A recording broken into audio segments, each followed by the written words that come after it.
ఓం శ్రీమాత్రే నమః. జై హిందూ ప్రేక్షకులకి అమ్మవారి యొక్క పరిపూర్ణ ఆశీస్సులు లభించాలని మనస్ఫూర్తిగా కోరుకుంటూ, గత వారం నేను అనేకమైనటువంటి ఫలితాలు, రాజకీయ ఫలితాల గురించి అంటే అఫ్కోర్స్ 2 సంవత్సరాల ముందే ఏ రాశులకు ఎలా ఉంటుంది రాజకీయ పరంగా అనేది ఆయా నియోజకవర్గాల ఎమ్మెల్యేల వర్గాల లిస్టు నా దగ్గర ఉంది. దాన్ని బట్టి ఆ ఎలక్షన్ ఫలితాలు కూడా చెప్పడం జరిగింది. ఆ సమయంలో కొన్ని నక్షత్రాలను ఉదహరిస్తూ కొన్ని కూడా చేయడం జరిగింది. ధనుసు రాశిలోని మూలా నక్షత్ర జాతకులకి ఈ వారం తలపెట్టినటువంటి పనుల్లో ప్రతిబంధకాలు ఎక్కువ అవుతాయి.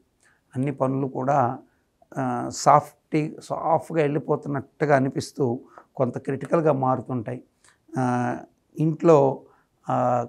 ఇంటి కుటుంబ సభ్యులకు సంబంధించి ఇంట్లో కుటుంబ సభ్యులకు సంబంధించి వారి ఆరోగ్యాలకు సంబంధించి చిన్నపాటి విషాదకర వార్తలు ఎదురయ్యే అవకాశాలు ఉంటాయి. అంటే మీ భార్య లేదా భర్త తరపు వారికి, అలాగే కళత్ర వర్గంతో కాకుండా భాతృవర్గంతో అంటే మీ సోదరి వర్గంతో ఉన్నటువంటి రిలేషన్స్లో కూడా ఇటువంటి విషాదకర వార్తలకి ఆస్కారం ఎక్కువగా ఉంటుంది. అయితే ఉద్యోగపరంగా వీటి పరంగా మీకు ఎలాంటి హాని జరగదు. కాకపోతే మిమ్మల్ని ఫోకస్ ఆ విధంగా ఉండనివ్వకుండా డిస్టర్బ్ చేసే అవకాశాలు ఎక్కువగా ఉంటాయి మూలా నక్షత్ర జాతకులకి.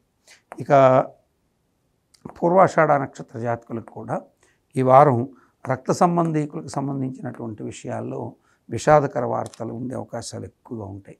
వారాంతంలో యోగం ఉంది, కానీ వార మధ్యంలో 15-16 తారీఖుల మధ్యలో మాత్రం తల్లిదండ్రులకి సంబంధించి, అట్లాగే రక్త సంబంధాలకు సంబంధించినటువంటి వారి విషయంలో చిన్న ఇబ్బందికర విషాదకర విషయాలు ఉండే అవకాశాలు ఎక్కువగా ఉంటాయి.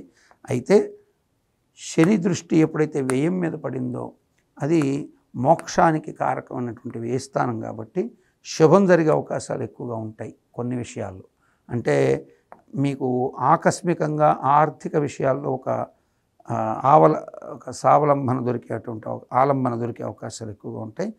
ఆ పరంగా మీరు యోగాన్ని పొందే అవకాశాలు ఉంటాయి. ఇక ఉత్తరాషాఢ నక్షత్రం మొదటి పాదం వారికి ఈ వారం సాఫీగా కాలం వెళుతుంది.